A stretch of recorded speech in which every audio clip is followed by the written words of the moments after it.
Brandy. Stop!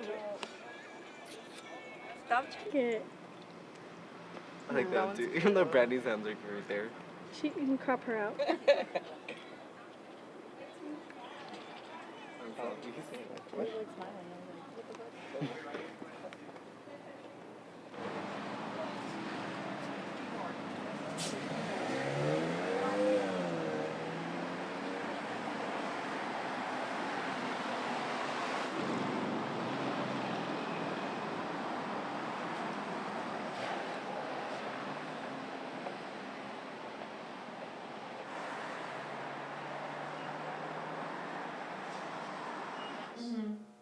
Well, you know what your problem is. You have beautiful cheekbones.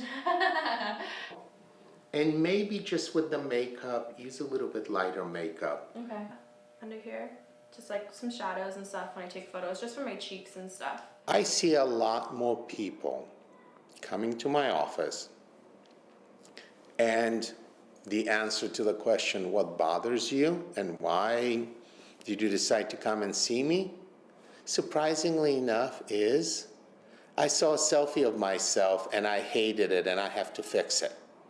And first few times I was taken back. I thought they were putting me on. I thought it was like something lighthearted and joking around. It was the truth.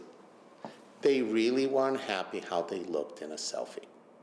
And that instigated the whole trip to come and see me and see what they can do about it.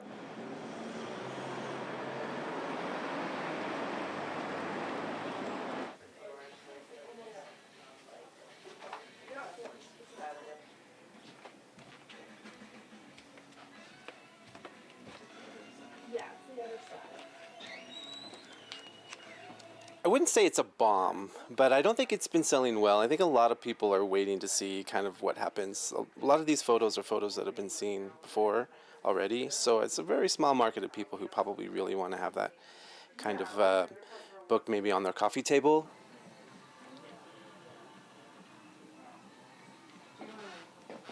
I think that it's kind of just become like our own brand through our Instagrams and our selfies and what we take pictures of and what we wear.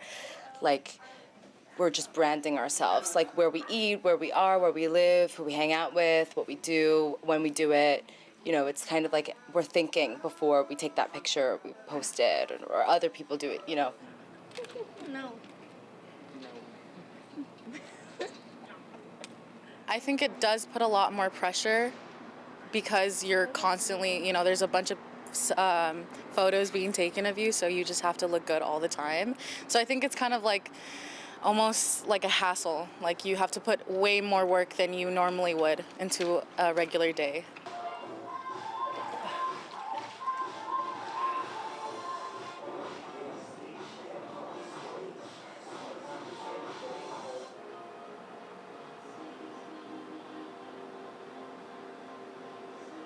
The personal celebrity, I think, is definitely a relevant thing that's happening through the era of social media. Snapchat, Instagram, Twitter, Facebook, YouTube. It's all pointed at us, yourself. And when someone likes your photo and someone shares or comments, it's definitely a boost to you. And it takes, I think, a certain level of narcissism maybe, which isn't a bad thing. I don't mean that in a bad way. To be able to have the courage to take a picture and say, I think I look good in this.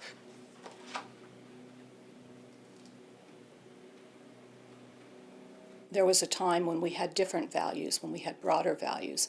Now our values lean toward the shallow end of the value pool, where things like physical beauty and prowess, attitude, charisma, material success are more important than things like compassion, courage, and kindness.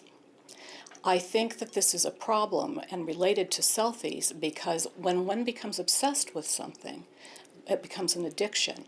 And then addiction blanks out everything else. You can't think when you're addicted, you live for your addiction. And the underlying problem, I think, with selfies, to the extent that they are a problem, is that they represent a kind of emptiness, a kind of need to be seen and heard and recognized and remembered.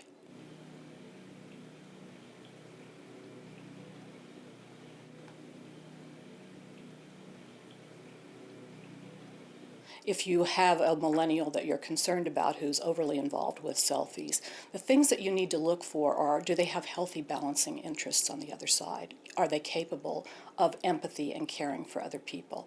Are their friendships true friendships? Are they deep? Or do they just use one another to reflect each other's, narcissistic needs? That's what I would be concerned about. Imagine you're taking it for Lucy. You're taking